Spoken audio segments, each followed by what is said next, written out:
రాష్ట్ర వ్యాప్తంగా మున్సిపల్ పాలక వర్గాలను టీడీపీ లాక్కుందన్నారు మాజీ మంత్రి అంబటి.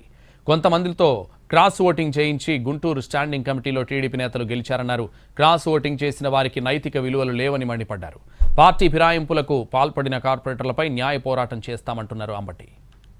కమిటీ ఎన్నికలు ప్రకటన సమయానికి మేము 56లో 33 ఉన్నాం.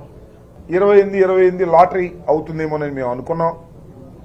మా ఎమ్మటే వచ్చారు, మా కండువాలే వేసుకున్నారు. మా పార్టీ తరపునే గెలిచిన వారు 4 క్రాస్ ఓట్ చేశారు. ఏం పావుకు తింటారంటున్నా. వీటన్నిటికీ కూడా లెక్కల గట్టి మూల్యం చెల్లించాల్సిన పరిస్థితి ఒక రోజు వస్తుంది, గుర్తుపెట్టుకోండి.